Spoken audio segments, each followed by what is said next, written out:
Riverside Drive, Manhattan, September 1939. Charles M. Schwab stands on the sidewalk, looking up, 77 years old. Hands shake violently, heart failing, breath rattles.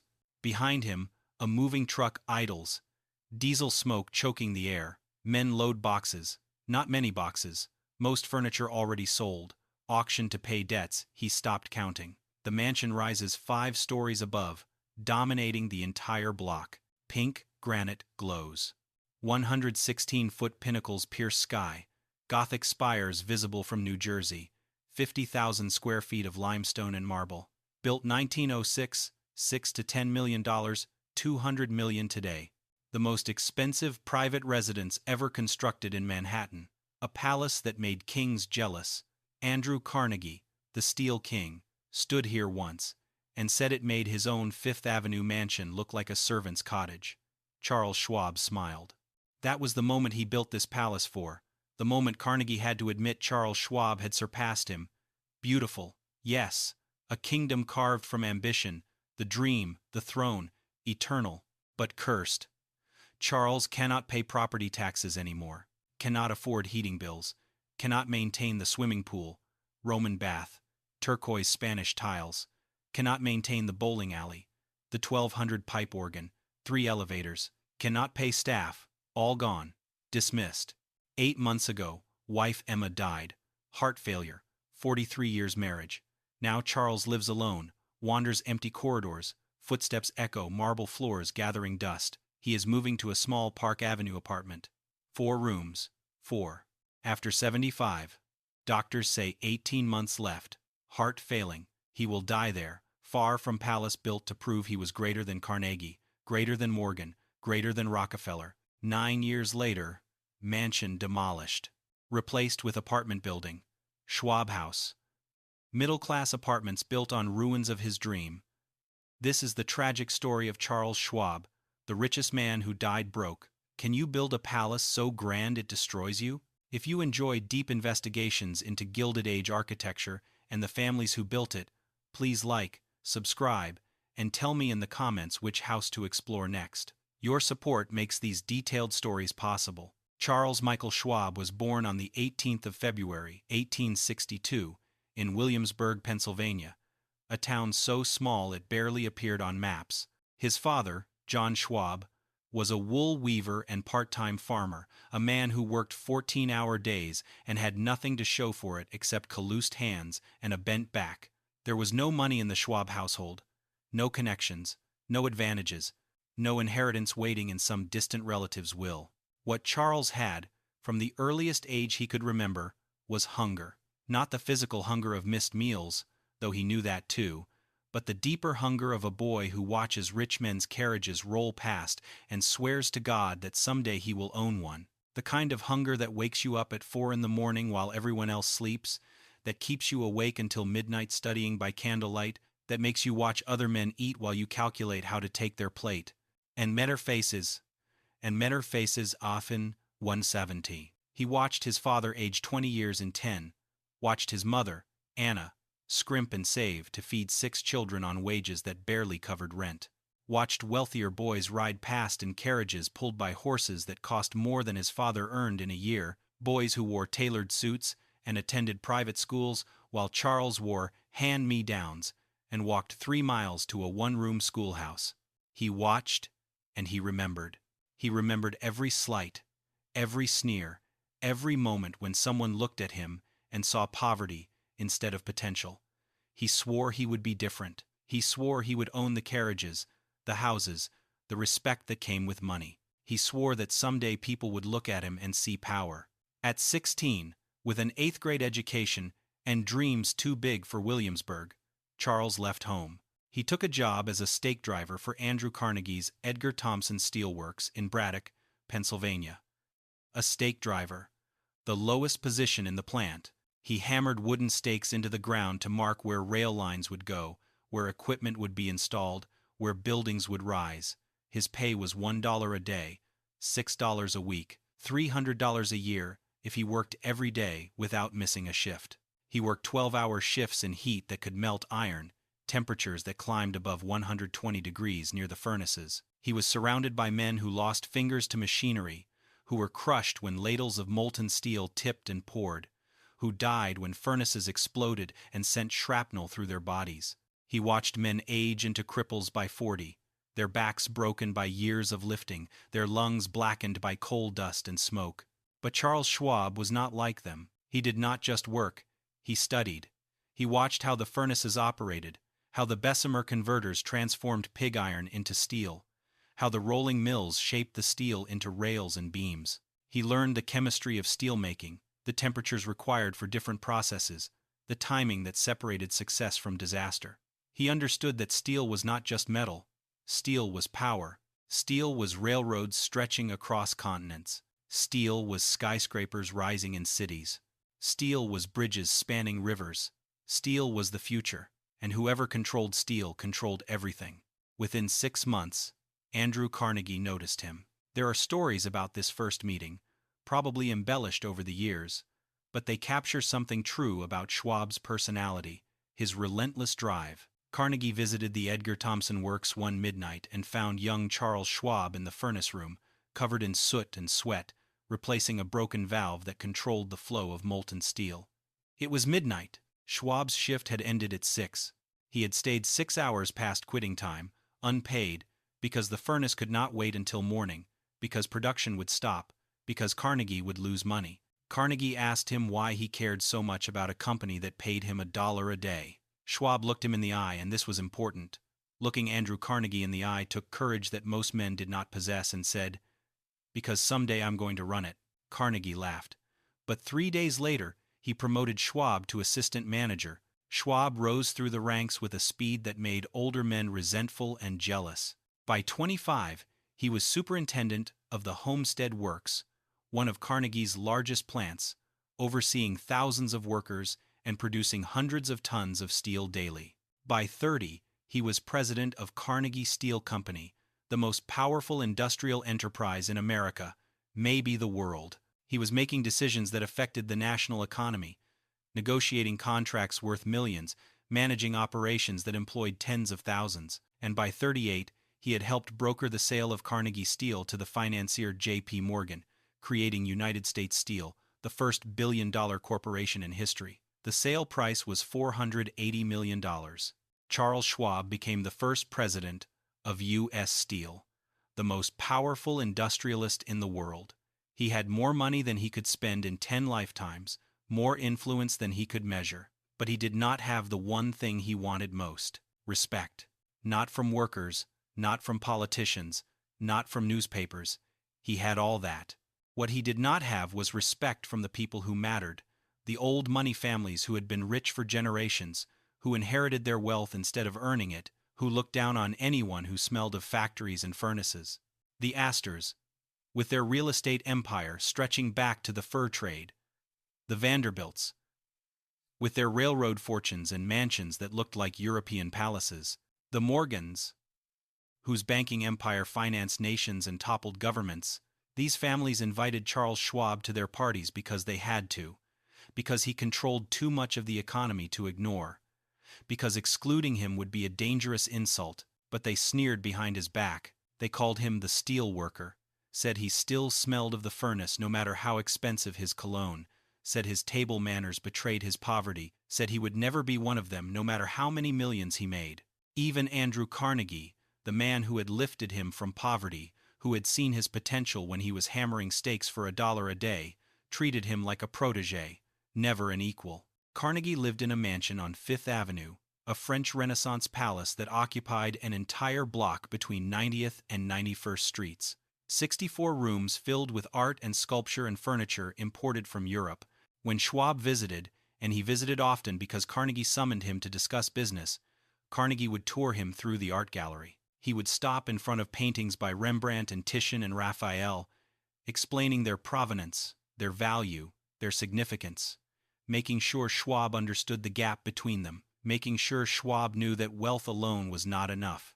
You needed culture, you needed taste, you needed to understand art and music and literature. And no matter how much money Schwab made, no matter how high he climbed, Carnegie's tone suggested he would always be the student, never the master. Well, in officials' difference, different some of them and officials. That is why Charles Schwab decided to build Riverside. It was not just about having a house. It was not about comfort or convenience.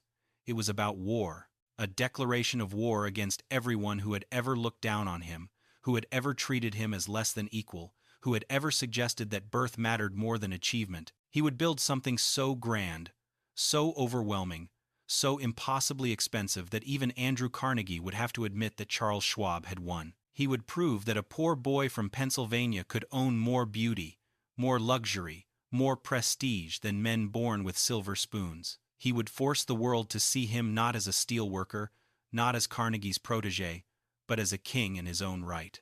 In 1901, Schwab hired Maurice Hebert, a French architect who had studied at the École des Beaux-Arts in Paris, the most prestigious architecture school in the world. Hebert specialized in Beaux-Arts design, the grand style favored by European aristocrats, buildings that combined classical symmetry with ornate decoration, that shouted wealth and power from every cornice and column. Hebert had worked on mansions for French nobles, chateaux that had stood for centuries. Schwab told him to design the greatest private residence in America. Money was no object. Budget was irrelevant. Build something that would make Carnegie's mansion look small. Build something that would make the Vanderbilts jealous. Build something that would last 1,000 years. Hebert proposed a design inspired by 3 French chateaux that Schwab had visited during trips to Europe. Chenonceau, with its elegant arched galleries spanning the River Cher, a Renaissance masterpiece of grace and proportion. Blois, with its grand staircases and ornate facades, a symbol of royal power, and Azay-les-Rideaux, a jewel of French Renaissance architecture, its reflection shimmering in the waters of the Indre River. Hebert would take elements from all 3, the arches, the pinnacles, the symmetry, the decorative richness, and fuse them into something new, a palace that belonged in the Loire Valley, transplanted to Manhattan, a chateau on the Hudson, a monument to Charles Schwab's ambition. Its Saget and Kamenaven. The design called for a building 5 stories tall, stretching an entire city block from 73rd Street to 74th Street on Riverside Drive. The location was deliberate. Riverside Drive overlooked the Hudson River, offering views across the water to New Jersey. It was where the wealthy were building, where the new aristocracy of industry was establishing itself. But no one had built anything like what Schwab envisioned. 75 rooms, 50,000 square feet, larger than most hotels. Pink granite for the exterior, imported from quarries in Maine, stone that glowed warm in sunlight and stood proud in rain. Limestone from Indiana for the decorative elements, the same stone used for the nation's most important buildings. Marble from Italy for the interior, Carrara and Botticino and Pavonazzo, stone that had been used in Renaissance palaces. The pinnacles alone would rise 116 feet, Gothic spires visible from across the river, announcing the mansion's presence to the world. Inside, the mansion would be a temple to excess. A grand entrance hall rising 2 stories, with a staircase of white marble sweeping upward in a curve that defied gravity. A ballroom large enough to hold 200 guests, with a floor of parquet wood fitted so tightly you could not slip a knife blade between the pieces. A library with walls of Circassian walnut, a rare wood with grain that swirled like smoke, a dining room that seated 50, a music room with a pipe organ containing 1,200 pipes, an instrument so large it required its own room for the machinery that powered it, a swimming pool in the basement, modeled after Roman baths, lined with turquoise tile imported from Spain, a bowling alley, 3 elevators, a billiard room, servant quarters for dozens of staff, and everywhere, decoration, carved ceilings, painted murals, silk wallpaper, crystal chandeliers, gold leaf, marble fireplaces, details that took months to create, that cost fortunes, that screamed wealth and power and taste. Construction began in 1902. Schwab visited the site daily, obsessing over every detail. The ironwork had to be perfect, no rough edges, no visible welds. The plasterwork had to be flawless, carved by Italian artisans who understood classical motifs. The marble had to be cut from the same quarry, the same vein, so the color matched exactly across thousands of square feet. He hired Italian stonemasons who had worked on cathedrals, French artisans who had decorated palaces, German engineers who understood the latest heating and electrical systems. The cost spiraled upward. $6 million, 7, 8, 10. Newspapers reported every increase, marveling at the audacity. Schwab did not care. This was not about money. This was about proving that he mattered, that he was not just some steel worker who got lucky, that he deserved to stand alongside Carnegie and Morgan and Rockefeller. By 1906, after 4 years of construction, the mansion was complete. It was everything Schwab had dreamed. The most expensive private residence ever built in Manhattan, a palace that made Carnegie's mansion look ordinary by comparison. Andrew Carnegie came to see it. He arrived in his carriage, climbed the steps to the entrance, walked through the massive oak doors. He stood in the entrance hall, looking up at the vaulted ceiling 3 stories above, at the grand staircase with its balustrade of carved marble, at the chandeliers that threw light across walls covered in hand-painted silk. He turned to Schwab, and for once there was no condescension in his voice. "Charlie," he said, "it makes my house look like a cottage." Charles Schwab smiled. It was the greatest moment of his life. He had won. But winning came at a price steeper than he imagined. The mansion cost between $6 and $10 million to build, depending on which newspaper account you believed. That was more than Schwab made in a year, even at the height of his power as president of U.S. Steel. And the costs did not stop when construction ended. The mansion consumed money like a blast furnace consumed coal. Heating bills alone ran into thousands of dollars each month during winter. The building's heating system required tons of coal, shoveled by hand into boilers that ran day and night. Property taxes were astronomical, tens of thousands of dollars annually. Staff salaries for the cooks, maids, footmen, chauffeurs, gardeners, engineers who kept the complex mechanical systems running, maintenance and repairs. Because a building this large was always breaking down, always needing something fixed. All of it added up to more than most men earned in their entire lives. Schwab paid it without thinking, without tracking expenses, without doing the math. He believed the money would always be there. He believed his fortune was infinite, that it would replenish itself faster than he could spend it. He did not track his spending. Not his personal spending, anyway. He had accountants for Bethlehem Steel, the company he left U.S. Steel to run, but his personal finances were a mystery even to him. He gambled in Monte Carlo, the French Riviera resort where aristocrats went to lose money in elegant surroundings. He played baccarat and roulette, games where the odds always favored the house, but luck could delay the inevitable. He lost hundreds of thousands of dollars in single nights. Once, over a weekend in 1907, he lost $500,000 playing cards. $500,000. He laughed about it, told the story at parties like it was funny. Money was abstract to him, numbers on paper, not something real. He threw parties that became legendary, that were written about in newspapers, that scandalized respectable society and made him infamous. Parties with hundreds of guests, champagne flowing from fountains, orchestras playing until dawn, food catered from the finest restaurants in New York. Parties where chorus girls danced on tables and married men disappeared into bedrooms with women who were not their wives. The newspapers loved it. They reported every scandal, every excess, every rumor. Charles Schwab did not care. Let them talk. Let them judge. He was living. But underneath the confidence, underneath the laughter and the champagne and the excess, something was rotting. The foundation was cracking.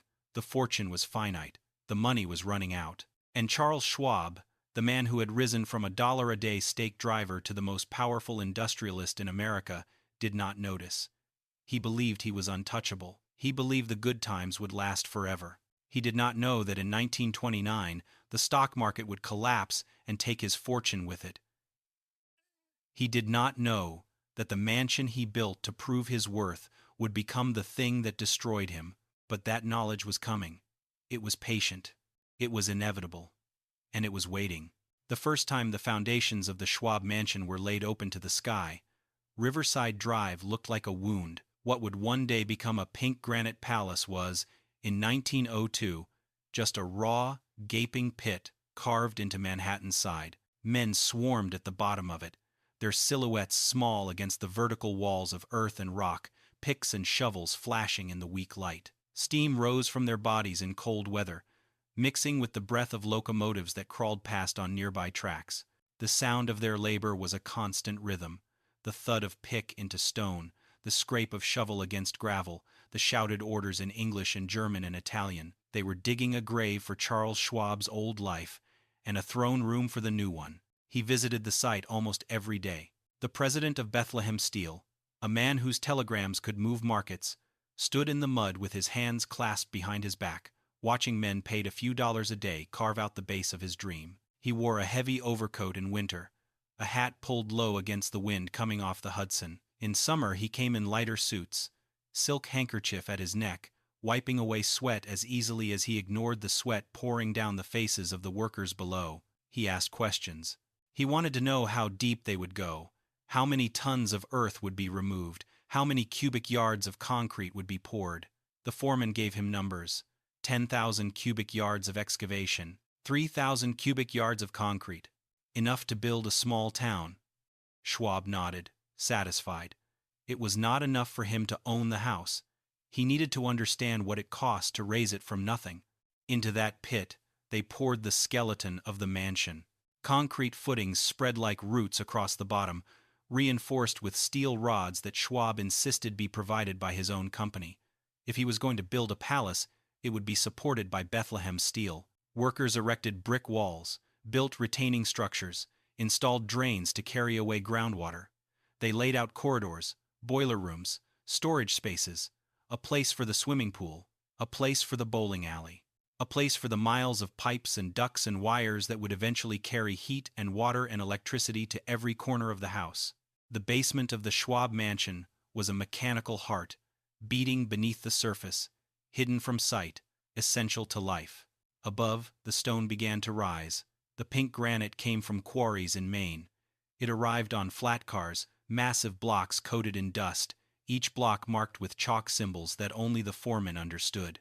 Cranes lifted the stones from the rails and swung them into place on wagons that creaked under the weight. Teams of horses strained against harnesses, pulling the loads up to the site. Stonemasons waited with chisels and mallets, their tools sharp and worn, their hands calloused from years of this work. They chipped, shaped, smoothed the granite, turning rough blocks into precision pieces. The outer walls rose course by course, each layer of stone locked to the next with metal ties and mortar. The color of the granite changed with the weather. On bright days it looked almost rosy, warm and welcoming. On gray days it turned somber, heavy, like a fortress wall. Schwab liked both faces. He thought they reflected him. The limestone came from Indiana. Lighter, softer, easier to work than granite, it was reserved for the decorative elements: window frames, cornices, balustrades, carved panels. The stonemasons saved their finest skills for this stone. They cut fluted pilasters and Corinthian capitals, scrolled brackets and carved cartouches. Faces appeared in the stone grotesques, angels, lions watching with blind eyes as the house grew. The facades began to take on the character of a French chateau, with steeply pitched roofs, dormer windows, and a rhythm of projections and recesses that made the building seem alive. Chimneys rose like towers. Pinnacles reached for the sky. From the river, the mansion would look like a castle on a cliff. Naxted, I have 1710, Incredible de Mayan. Inside, the artisans took over. Italian plasterers arrived with tools wrapped in cloth, boxes of pigments, and decades of skill inherited from fathers and grandfathers. They climbed scaffolding in the entrance hall and began to shape the ceiling out of wet plaster, carving coffers and rosettes and garlands with a speed that seemed impossible. The plaster dried quickly. There was no room for error. One slip, one mistake, and the entire section had to be torn down and redone. They worked in silence, the only sound the scrape of tools and occasional murmur in Italian. When the scaffolding came down weeks later, the ceiling looked like carved stone, a forest of ornament that cast intricate shadows in the gaslight. The grand staircase began as a steel frame bolted to the concrete structure, a skeletal curve rising from the entrance hall floor to a balcony above. Marble workers from Italy and New York arrived with slabs of white Carrara, each piece cut to a template created on site. They hoisted the slabs with block and tackle, fitting them over the steel frame, shaping each step so that the curve felt effortless underfoot. The balustrade was carved separately, its sinuous line of stone adorned with scrolls and floral motifs. When it was installed, the staircase no longer looked like a structure, it looked like a sculpture. Visitors would later say that walking up it felt like ascending a wave, frozen in time. Room by room, the interior took shape. The library on the main floor was paneled in Circassian walnut, a rare wood imported from the Caucasus, prized for its swirling, smoky grain. The panels were book-matched, meaning each slice of veneer was placed next to its mirror image, creating patterns that looked like ink blots, like storms frozen in wood. The air in the room smelled faintly of resin and varnish. Shelves rose from floor to ceiling, their edges carved with subtle molding. It took weeks just to install the paneling, weeks more to sand and polish until the walls glowed with a soft sheen. When the shelves were filled with books, leather spines in reds and browns and blacks, the effect was overwhelming. This was not just a room, it was a statement.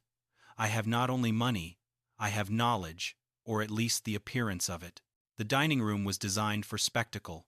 The walls were paneled in oak, stained almost black, the grain barely visible under layers of polish. A fireplace dominated one wall, its mantel a block of marble carved with fruit and flowers and mythical creatures. Above it, a carved-over mantel rose nearly to the ceiling, framing a painting of some pastoral scene, shepherds and sheep, a tranquil fantasy far removed from the reality of steel mills and financial markets. The ceiling beams were also oak, heavily carved, dark against the lighter plaster between them. Gas-electric chandeliers hung from the beams, their arms sprouting like branches, holding frosted glass shades that diffused the light. When the table was set for dinner, white linens glowing, silver polished to mirror shine, crystal glasses catching the light, the room looked like a temple of consumption. The ballroom occupied a wing facing the river. Its windows stretched almost from floor to ceiling, framed in limestone, allowing light to pour in during the day and giving guests a view of the Hudson at night. The floor was a masterpiece of parquetry, a geometric pattern of light and dark woods fitted so precisely that even after decades of dancing, no gaps appeared. The walls were covered in silk damask, pale gold with a subtle pattern that only revealed itself when the light hit it just right. Mirrors were placed strategically to make the room seem larger, to multiply the chandeliers, to turn every movement into a flicker of light and shadow. The ceiling was painted with clouds and cherubs, a sky that never changed. When the orchestra played and couples moved across the floor, the room seemed to float. In the basement, workers tiled the swimming pool.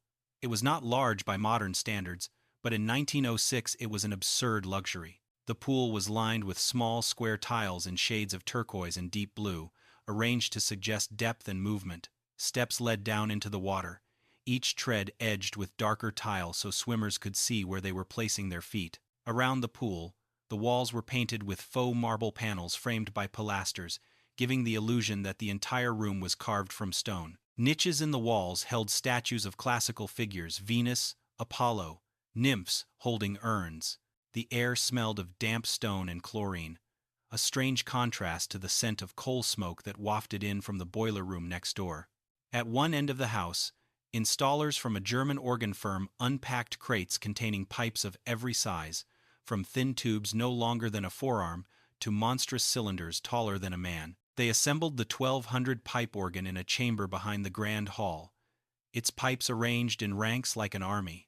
The console, with its keyboards and stops, was placed where the organist could see the hall and be seen in turn. Pneumatic tubes snaked through the walls, connecting keys to valves that controlled the flow of air to the pipes. When the system was finally tested, the first chords shook the house.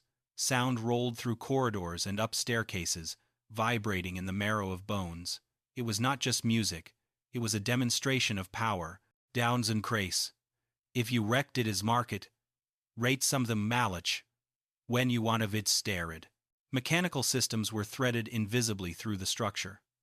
3 elevators, powered by electric motors and counterweights, connected basement to attic. One for the family, paneled in polished wood with a small seat and mirror. One for guests, slightly larger, equally luxurious. One for servants, plain and functional, stopping at floors the others never did. The heating system ran on steam generated by coal-fired boilers in the basement. Pipes carried steam to radiators in every room, cast-iron devices painted to match the walls, their heat invisible but essential in New York winters. Electrical wiring, insulated with cloth and gutta percha, ran behind walls and above ceilings, connecting chandeliers and sconces and outlets to the mansion's own generator. Charles Schwab did not want to depend on the city's unpredictable power grid. His palace would make its own light. Ready 1 Sagens, ready Office L5 and I1, that's a building is in Toppleside. When the mansion was finished, when the last piece of marble was polished, and the last chandelier bulb screwed in, the house felt less like a building and more like a creature. It had a skeleton of steel and concrete, muscles of stone and wood, veins of copper wire and iron pipe. It inhaled coal and exhaled heat and light. It required constant feeding, constant care. It was beautiful, undeniably. It was also dangerous. It was a machine that could not be turned off without consequence. Thank you for watching. Daffodil did bend. Assin it did bend. The inaugural party was a display of everything the house, and its owner, wanted to be. Carriages and later, automobiles lined Riverside Drive, their lanterns flickering in the dusk. Footmen in livery helped women descend in silk and jewels, their gowns sweeping the granite steps. Men in white tie and tails adjusted cufflinks and smoothed hair as they followed their wives and mistresses into the entrance hall. The air inside smelled of beeswax, perfume, and the faint metallic tang of fresh paint. Light crashed down from chandeliers, reflected in mirrors, bounced off polished wood and marble. The orchestra tuned in the ballroom, strings quivering, brass murmuring. Charles Schwab stood at the top of the grand staircase, looking down at the river of people flowing in. He wore a white waistcoat, his shirt front stiff with starch, a diamond stud winking at his throat. His hair was slicked back, his mustache trimmed. For a moment, he allowed himself to feel it fully. He had done this. The boy who hammered stakes for $1 a day had built a palace that made Andrew Carnegie's mansion look small. The steelworker was now a king in all but title. The old money families might still sneer in private, but tonight they came to his house, walked on his floors, ate at his table, they listened to his organ, swam in his pool, admired ceilings he had paid for. Whatever they thought of him, they had to admit, no one else in New York had anything like this. In the ballroom, couples moved in circles, dresses swirling, shoes whispering on polished parquet. Waiters carried trays of champagne, the bubbles catching the light. In the dining room, servers presented course after course, oysters on beds of ice, consommé in delicate cups, fish with sauces whose recipes came from Paris, roasts carved tableside, desserts that looked like sculptures. In the library, men smoked cigars and drank brandy, talking loudly about markets and mergers, about the new century and its promises. In the music room, a soprano sang an aria while the organ's lower pipes rumbled like distant thunder. Outside, the Hudson flowed past, indifferent. Ferry horns sounded in the distance. Lights flickered on across the river in New Jersey. A cold wind came down from the Palisades, but inside the Schwab mansion, it was warm, bright, loud. This was the glory. This was the peak. This was the night when everything seemed possible, when the palace felt like proof that Charles Schwab had bent the world to his will. No one in that ballroom could feel the hairline cracks forming beneath their feet. No one looked at the chandeliers and saw the coal bills that would one day go unpaid. No one stood in the library and imagined auctions where the books would be sold off, lot by lot, to pay creditors. They saw only light, only movement, only wealth. Even Schwab, who should have known better, who understood numbers and risk and the brutal math of business, did not see the danger. Or if he did, he turned away from it, choosing instead to lose himself in the music and the laughter and the way his house made Carnegie's face tighten when he looked up at the ceiling. For a few years, the house did exactly what Schwab built it to do. It impressed. It intimidated. It dominated conversations and newspaper columns. People talked about the swimming pool, the organ, the scale, the sheer audacity. They said it was too much, of course. Vulgar, overdone. A steelworker's idea of a palace, but they still came when invitations arrived. They still climbed the white marble staircase and sipped champagne and looked out at the Hudson from windows framed in stone. They still told their friends they had been to Schwab's place on Riverside and described it in breathless detail. For an ambitious man who had spent his life trying to prove he mattered, that attention tasted like victory. It would not last. The same qualities that made the mansion such a spectacular display also made it unsustainable. It was too large, too complex, too expensive. It required more money each year just to stand still than most people saw in a lifetime. As long as Schwab's fortune grew, he could feed the beast. But fortunes do not grow forever. Markets crash, companies falter, men age. And houses, no matter how strong their foundations, cannot stand on air. The glory of the Schwab mansion was real. So was the price, and the bill was already on its way. Behind the pink granite walls of the Schwab mansion, and beneath the gleaming marble floors, lay a world most visitors never saw, and Charles Schwab preferred to forget. 30 to 40 servants kept the palace alive, their lives a counterpoint to the luxury above. They were the invisible machine, the human gears and levers that made the mansion function. Without them, the palace was just stone and plaster, a lifeless monument. With them, it breathed, moved, consumed. They lived in cramped quarters on the top floor, or in outbuildings, spaces deliberately kept separate from the family's opulent rooms. Their corridors were narrow and dim, lit by bare bulbs that cast harsh shadows. Their floors were plain wood, scarred by years of foot traffic and heavy equipment. This was the backstage of the theater where Charles Schwab played king. En quast, be en quast, en quast, en quast. The service corridors ran parallel to the main halls, hidden behind paneled walls and disguised doors that blended seamlessly with the decor. These passages were barely wide enough for two people to pass, their walls rough plaster painted utilitarian gray. Servants used these corridors to move through the house unseen, appearing in rooms as if by magic when a bell rang, disappearing just as quickly when their tasks were complete. They carried trays heavy with crystal and silver, pushed carts laden with laundry and firewood, delivered messages and hot water and fresh towels. The bells were everywhere above fireplaces, beside beds, in dressing rooms, each with a distinct tone that identified the room and the request. A footman could tell from the sound alone whether Schwab wanted brandy in the library or Mrs. Schwab needed her hairpins in the dressing room.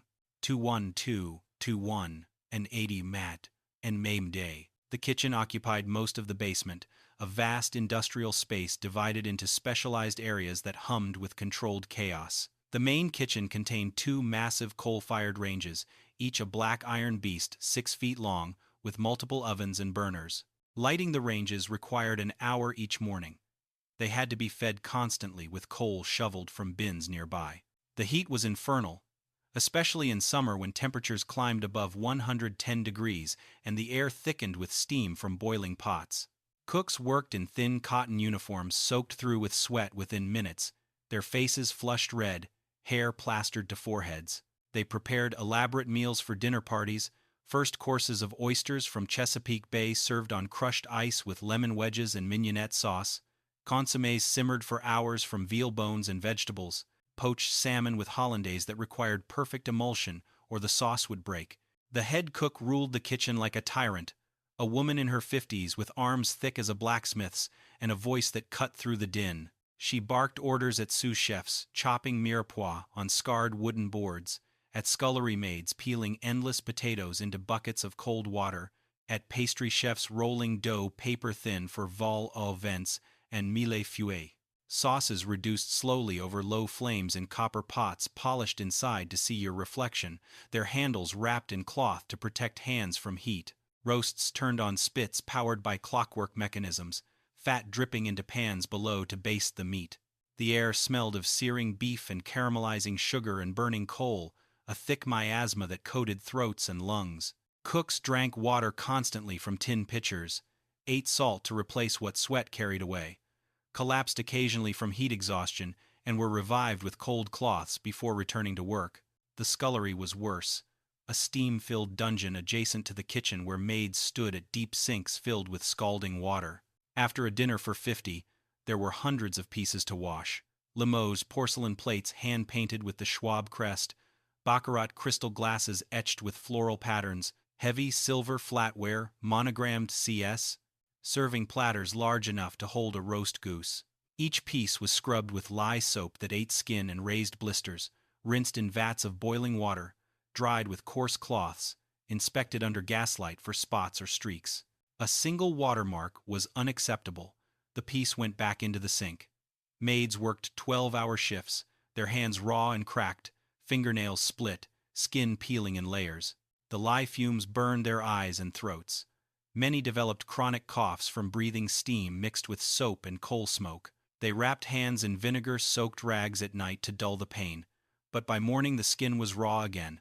In Macon, whatever make down, with a time too, the laundry room was another circle of hell, filled with massive copper boilers heated by coal fires. Laundry maids boiled tablecloths, bed linens, towels, napkins in vats of scalding water and lye, stirring with wooden paddles worn smooth from use. The Schwabs changed bed linens daily, used fresh towels for every bath, demanded starched napkins and tablecloths for every meal. Wet linens weighed hundreds of pounds. Maids lifted them into wringers powered by foot pedals, their backs bent at painful angles, vertebrae grinding. Sheets dried on lines strung across the basement, then were ironed on marble slabs using heavy flat irons heated on coal stoves. A single king-size tablecloth took 90 minutes to iron properly, every wrinkle smoothed, every edge knife sharp. The maids worked from 4 a.m. until 10 p.m., their hands permanently wrinkled and scarred, their lungs damaged by steam inhalation, their bodies broken by age 35. Upstairs, the work was more refined but demanded precision that bordered on cruelty. Ladies' maids attended Emma Schwab and female guests, rising before dawn to prepare wardrobes. They laid out corsets, chemises, petticoats, stockings, kid gloves, shoes with heels 3 inches high. Dressing took hours. Corsets laced to 22 inches at the waist, creating the fashionable hourglass silhouette that made breathing difficult but looking perfect effortless. Dozens of tiny pearl buttons fastened silk bodices, hooks and eyes secured skirts with layers of crinoline beneath. Hair was washed, set with hot irons, dressed in Gibson girl puffs or elaborate French twists secured with tortoiseshell combs. Maids knew every intimate detail. Schwab's measurements 3, 4, 2, 2, 3, 6. Her preferred perfumes Jicky by Guerlain, the mole on her left shoulder that the dressmaker had to accommodate. They were closer to their mistresses than husbands, but forbidden to speak of what they saw or heard. Valets served Charles Schwab and male guests with equal precision. They shaved employers with straight razors, stropped to razor sharpness, trimmed mustaches and beards with silver scissors, polished shoes with champagne for shine. They maintained wardrobes of 50 suits, pressing wool with heavy irons, brushing dust from lapels, sewing on buttons of horn or gold. Schwab's favorite smoking jacket of burgundy velvet required special care, its silk lining hand-washed. Valets anticipated needs before voiced. A fresh cigar when Schwab finished dinner, a snifter of cognac warmed by the fire, a change of collar when he spilled soup. They were extensions of their masters, invisible until needed, omnipresent when summoned, with 15 while. We're minder en while bien. Rules governing servants were absolute and dehumanizing. No eye contact with family or guests. If dusting a hallway when Schwab entered, a maid turned to the wall, face blank, motionless as furniture until he passed. Accidental eye contact meant dismissal. No speaking unless spoken to. Footmen addressed as Sir or Madam, never by name. Servants ate after family meals, scraps from silver platters, in the servants' hall below stairs. They slept 4 to a room in attic spaces with thin mattresses and chamber pots. Their existence was functional, not personal. They were not people. They were the machinery that made luxury seem effortless. The engineers were the mansion's vital organs. In the basement boiler room, they shoveled coal into furnaces that consumed tons monthly, steam hissing through pipes to radiators throughout the house. The room was hellish, temperatures above 120 degrees, air thick with coal dust that blackened lungs and caused silicosis. Engineers emerged looking like miners, faces gray with soot, clothes stiff with sweat. They maintained the electrical generator, a coal-fired steam engine producing direct current for lights, elevators, organ bellows. Wiring faults required crawling through walls and ceilings, splicing cloth-insulated copper in darkness. The pipe organ demanded weekly tuning. 1,200 pipes needed individual adjustment. The engineer climbing ladders inside the chamber, surrounded by vibrating metal. Outside, groundskeepers battled Manhattan's soil to create formal gardens. Push mowers cut grass weekly, blades sharpened daily for uniform height. Hedges trimmed into geometric shapes with shears, each snip precise. Flower beds weeded by hand, bulbs planted for continuous bloom. Winter snow cleared from walkways before dawn, no matter the storm. Chauffeurs washed automobiles daily, polishing brass radiators, greasing axles, cleaning leather interiors with saddle soap. They slept above garages, available at any hour, uniformed and gloved. Charles Schwab saw beauty. Marble gleaming, chandeliers sparkling, flowers fresh. He never saw the cost. Scullery maids with blistered hands, laundry women with broken backs, engineers coughing black phlegm. The system hid labor, creating illusion that luxury happened naturally. Servants paid with bodies and health, dying young from lung disease, exhaustion, accidents, replaced seamlessly, names unrecorded. The mansion consumed them as it consumed coal and money. The true cost was financial. Staff salaries, coal bills, taxes exceeded fortunes. Schwab paid without tracking, believing wealth infinite. The machine ran perfectly until fuel ran out. Then it stopped. And Charles Schwab stopped with it. The first real cracks appeared not in the pink granite walls of the Schwab mansion, but in Charles Schwab himself. They were invisible at first, hairline fractures in the foundation of a fortune built on steel and ambition. Schwab had always been a gambler, not the calculated risks of business deals and market plays that had made him rich, but the reckless, adrenaline-fueled wagering of casinos, where men with too much money pretended to control fate. Monte Carlo was his temple, the French Riviera resort, where European aristocrats mingled with American tycoons, all of them gathered around green baize tables under crystal chandeliers, stacks of chips rising and falling like tides. He went there yearly, sometimes twice, sometimes 3 times. Private rail cars carried him across the Atlantic, liveried servants unpacking trunks in suites at the Hotel de Paris. The air smelled of salt and jasmine and expensive perfume. By day he walked the gardens of the casino, admiring fountains and statues funded by ruined fortunes. By night he played baccarat, roulette, cayman defer games where the house edge was mathematical certainty, but skill and nerve could delay the inevitable. Schwab had nerve. He bet thousands on single hands, watched chips disappear without blinking, laughed when he lost, and drank champagne when he won. One weekend in 1907, playing faro against a professional gambler, he dropped $500,000. $500,000. Enough to buy a city block in Manhattan. He told the story at parties like it was a joke, slapping backs, ordering more champagne.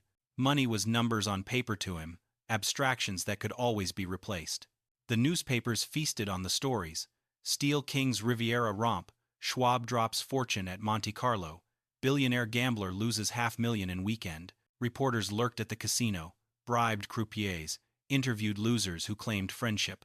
The stories painted Schwab as reckless, vulgar, a steel worker playing at aristocracy. Respectable society, the old money families, the church ladies, the boardrooms of Wall Street tutted and shook heads. The board of U.S. Steel, conservative bankers in frock coats who valued propriety above innovation, grew nervous.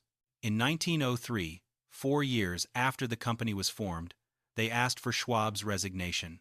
It was framed as a difference in vision, a mutual parting, but the message was clear. Your behavior embarrasses us. Your gambling, your parties, your chorus girls embarrass us. Schwab left with a golden handshake and wounded pride. He took control of Bethlehem Steel, a smaller company he transformed into a powerhouse. But the gambling continued. The parties continued. The spending continued. Emma Schwab tried to rein him in. She was the steady hand, the practical mind behind the glamour. Where Charles saw opportunity and excitement, Emma saw risk and consequence. She managed the household accounts with a ledger-keeper's precision, negotiating coal contracts, reviewing staff salaries, tracking repair costs. She knew the mansion bled money, thousands monthly for heating alone, tens of thousands yearly for taxes and maintenance. She begged Charles to slow down, to invest conservatively, to live within their means. They argued behind closed doors in the library, her voice rising in rare frustration, his dismissive and jovial. "Emma, the money will always be there," he would say, pouring brandy from a crystal decanter. "Steel is the future. We make more tomorrow than we spend today." She knew better. Fortunes were fragile, markets turned, but Charles always won the argument. It was his money, his company, his life. He never tracked personal finances. Business accounting was meticulous. Bethlehem Steel's books balanced to the penny, inventories counted monthly, profits projected quarterly. Personal spending was chaos. He had no system, no ledgers. Purchases were approved with a signature or a nod. Art from European dealers arrived in crates, billed to the mansion.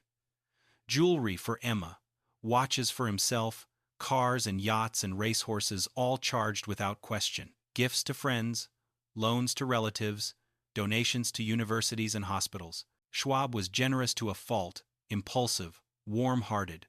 A former employee fell ill, Schwab paid medical bills. A town suffered a fire, Schwab sent checks. He supported causes without limit, gave to anyone who asked. Money flowed out as freely as champagne at his parties. The mansion accelerated the drain. It was a beast with endless appetite. Winter heating required 20 tons of coal monthly, shoveled into basement boilers by engineers working 12-hour shifts. The property taxes climbed yearly as assessments rose tens of thousands that made city officials whistle. Staff salaries for 40 servants, uniforms and training included. Repairs were constant. A leaking roof here, warped parquet there, pipes bursting in cold snaps. The pipe organ needed weekly tuning by specialists from Germany. The swimming pool required chlorine and chemicals imported from Europe. Every chandelier bulb burned out. Every marble step needed polishing. Every silk wall hanging dust. The house did not just exist, it demanded tribute. Schwab ignored the warnings. Steel was booming. Railroads expanded west. Skyscrapers rose in cities. Bridges spanned rivers wider than ever dreamed. Bethlehem Steel supplied it all: rails, girders, plates, wire. Profits soared. Schwab's fortune, never precisely calculated but rumored at $25 to $50 million, seemed bottomless.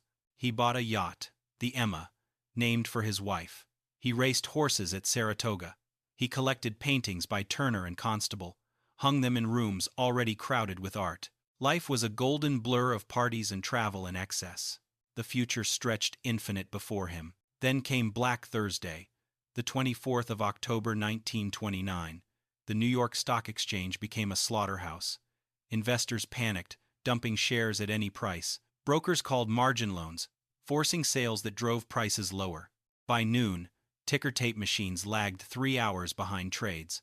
The floor was chaos, shouts, tears, men jumping from windows. The Dow fell 11%. Friday saw partial recovery. Saturday, the market closed. Monday, it plunged again. By Tuesday, October 29, 12 million shares traded. Blue-chip stocks lost half their value. Banks failed. Factories shuttered. The Great Depression began. Bethlehem Steel was not immune. Steel demand evaporated as construction halted. Railroads cut routes. Shipyards closed. Orders dried up. Inventories piled in warehouses. Stock price, which peaked at $140 per share in 1929, crashed to $25 by 1932. Schwab's fortune, much tied to Bethlehem shares and related investments, evaporated.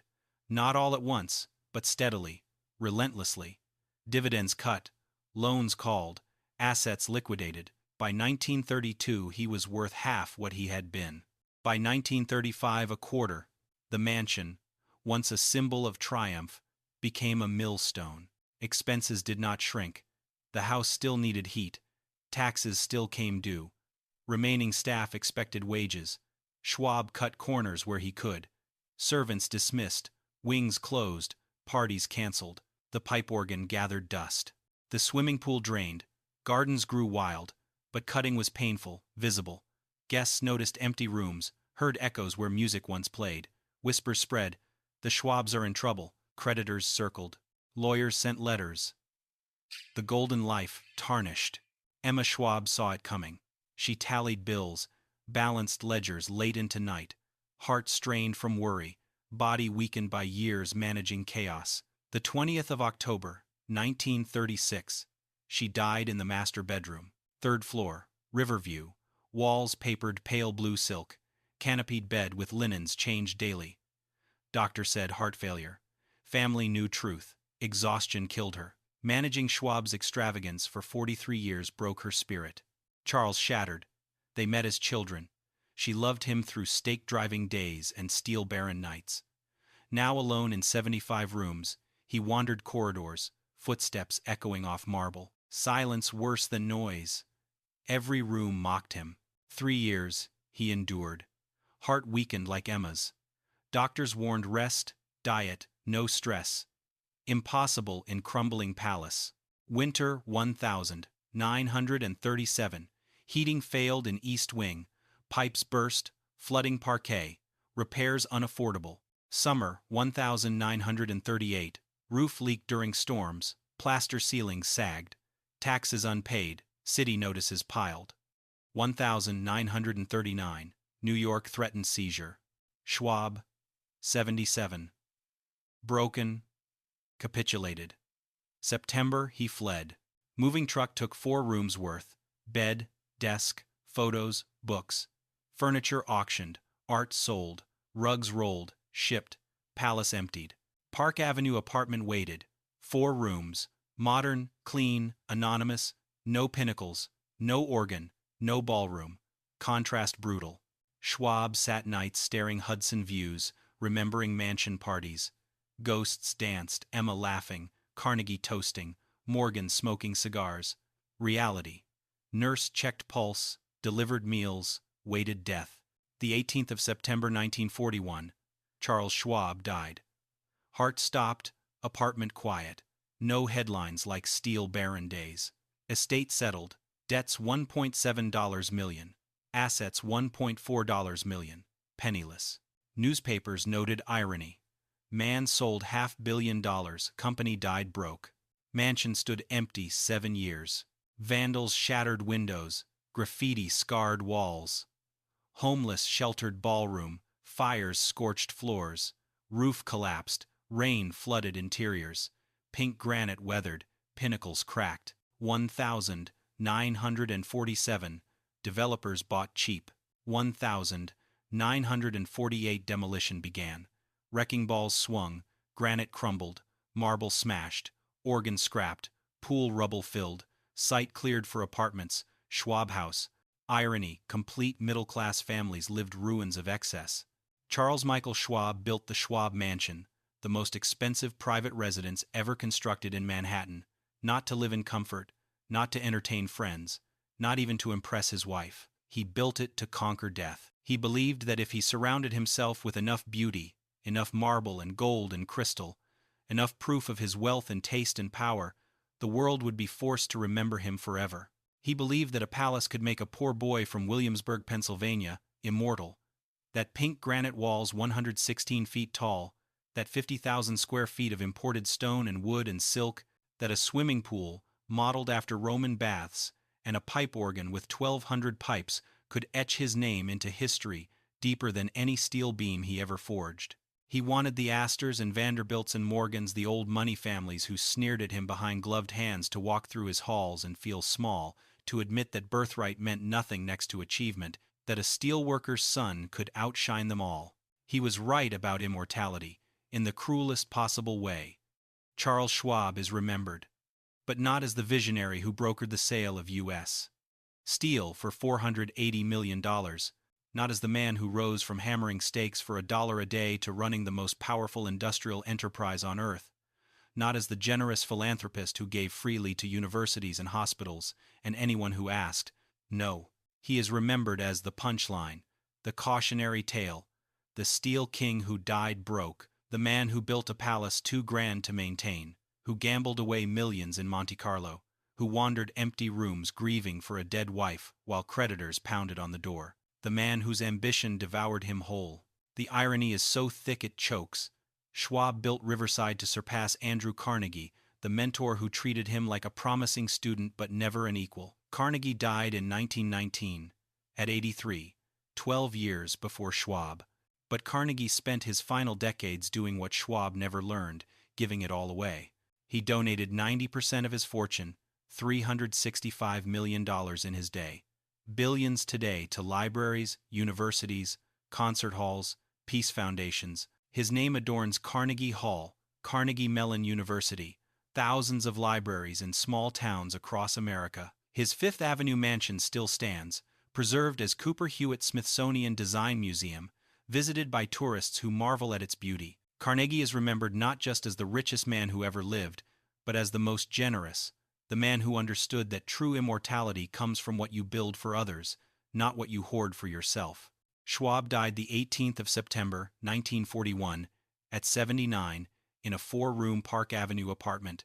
No grand mansion, no pipe organ playing Handel, no ballroom filled with champagne glasses. Just a nurse, checking his pulse, a small bed, a window overlooking traffic, his heart weakened by decades of stress, Monte Carlo nights, and grief for Emma finally stopped. The autopsy of his estate was devastating.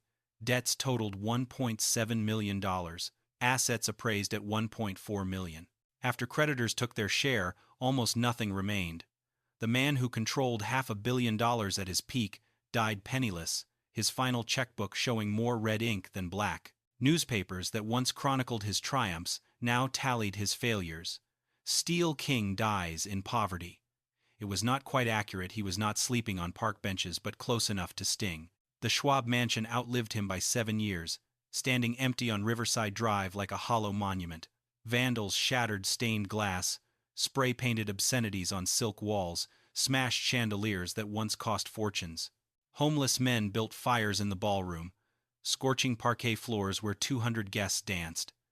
Rain poured through holes in the roof, plaster ceilings sagged and collapsed in brown stains. Pink granite weathered, pinnacles cracked from freeze-thaw cycles. The mechanical heart failed, boilers rusted, wiring shorted, elevators seized. What was built to last 1,000 years decayed in a decade. In 1947, developers bought the ruin for a fraction of construction cost. Demolition began 1948. Wrecking balls swung against granite walls, reducing pinnacles to rubble. Marble staircases smashed into gravel. The pipe organ, 1,200 pipes, German craftsmanship hauled to scrap yards. Swimming pool filled with debris. Within months, nothing remained. Site cleared for apartments. Schwab House. Cruelest irony, middle-class families moved in, sleeping over vanished ballroom, cooking where library stood, parking cars above drained pool. A plaque mentions former residence of Charles M. Schwab, read by few, remembered by none. What was the point? Schwab sought respect through stone and excess, instead became laughingstock. Wanted surpass Carnegie. Carnegie outlives in reputation. Wanted immortality, remembered as failure. Mansion gave nothing, took everything: fortune, marriage, health, legacy. Emma died managing chaos he created. Servants, 30 souls, breaking bodies for his glory, scattered when money stopped. Palace survived 7 years post-mortem, then erased like never existed. Lesson cuts deep. Monuments indifferent to builders. Schwab Mansion cared nothing for Charles, consumed him relentlessly, year after year, until empty, when could no longer feed, died too. Marble, no shield against time. Gold, no armor against creditors. Ambition without wisdom, slow poison, sweet first sip, bitter death. Today Riverside Drive bustles. Schwab House. Apartments, ordinary. Brick tower, housing accountants, teachers, civil servants. They walk sidewalks over vanished foundations, unaware beneath parking lot lies Roman pool, above playground bowling alley. Hudson flows past, indifferent. City forgets faster than builds. Charles Schwab ghost haunting plaque few read. Question haunts every ambition. What building? What cost? Schwab built palace proving worth to world never accepted him. Cost everything. Fortune, wife, peace, memory. Built wrong thing. Monuments, ego collapse faster, love built ones. Carnegie understood, gave away, remembered fondly. Schwab hoarded, died alone, forgotten. Walk Riverside Drive someday. Pause at 73rd, 74th. Feel concrete beneath feet, pink granite crushed, marble ground dust. Listen, traffic, river, wind, nothing whispers Schwab's name. Palace gone. Fortune gone. King forgotten. Only lesson remains, carved invisible. Cannot take with you. Build wisely. Schwab wanted eternal palace. Built prison instead. Demolished when could no longer pay rent. Irony perfect, tragedy complete.